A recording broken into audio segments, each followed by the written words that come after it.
Bonjour, j'espère que vous allez bien. Alors pour les étudiants du première année collège, votre premier cours de la matière physique-chimie sera l'eau. Dans ce cours, vous allez voir en premier l'importance de l'eau dans notre vie quotidienne, ensuite les réservoirs naturels de l'eau, et après les différents états physiques de l'eau,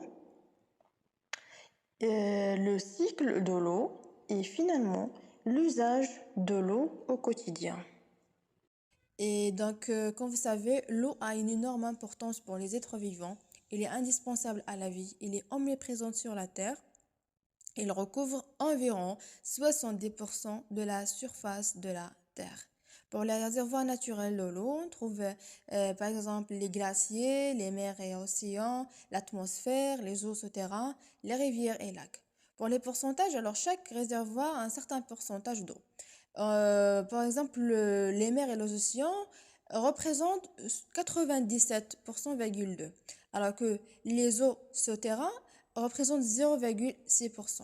Donc chaque réservoir a un certain pourcentage d'eau. L'eau se répartit dans le réservoir d'une manière, par exemple, sont classés selon le pourcentage d'eau. Et les réservoirs de l'eau s'appellent l'hydrosphère. Donc on peut dire réservoir d'eau ou bien l'hydrosphère. Pour les états physiques de l'eau, on trouve trois états, bien sûr, l'état solide, l'état liquide, l'état gazeux. Pour l'état solide, il y a du glace, du neige, du givre, du grêle. L'état gazeux, vapeur d'eau. L'état liquide, la pluie, les nuages, brouillard, la buée, etc. Donc, ce sont des exemples des états physiques de l'eau. Le cycle de l'eau. Alors, le cycle de l'eau sous l'action du soleil et du vent, l'eau des mers, bien des océans, des rivières et des lacs, ces vapeurs se forment de vapeur d'eau. Cette vapeur d'eau s'élève dans l'atmosphère et se condense pour former du nuage. Selon la température, l'eau des nuages tombe sur la terre sous forme de pluie, de grêle ou de neige. Une partie de l'eau s'infiltre dans le sol et l'autre partie se jette dans les rivières et les fleuves. Et l'eau des rivières et des fleuves retourne dans les mers et ça forme bien sûr le cycle de l'eau.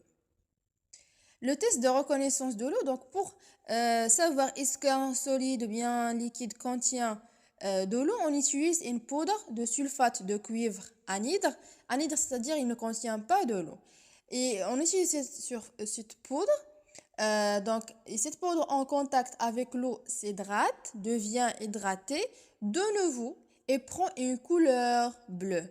Alors, la couleur initiale de la poudre, c'est blanche, mais en présence de l'eau, devient bleue. Et cette caractéristique est mise à profit dans le test de reconnaissance de l'eau.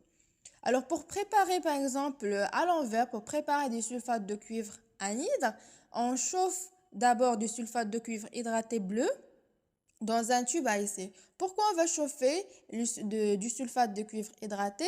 C'est pour libérer cette poudre de son eau. Si on obtient une poudre blanche, alors automatiquement on obtient du sulfate de cuivre anhydre. Parce que la couleur de la poudre qui nous montre est-ce qu'on est dans du sulfate de cuivre hydraté ou bien du sulfate de cuivre anhydre. Et de nouveau, si on ajoute de l'eau dans la poudre de sulfate de cuivre anhydre, celle-ci devient bleue. Le sulfate de cuivre anhydre permet de détecter la présence d'eau. Elle passe de la couleur blanche à la couleur bleue en présence d'eau. L'usage de l'eau au quotidien. L'eau a une énorme importance pour l'homme. On l'utilise pour préparer la cuisine, pour se laver, pour arroser le jardin, pour nettoyer la maison, etc. Elle sert aussi pour la plupart des activités humaines comme l'agriculture, les transports, la production industrielle et l'énergie. La conclusion de ce cours, que certains liquides ne contiennent pas d'eau, mais toutes les boissons contiennent de l'eau. Et la plupart des aliments contiennent de l'eau. L'homme trouve l'eau dont il a besoin dans ses aliments, solides et liquides, et un homme est constitué d'environ 70% d'eau. Merci pour votre attention.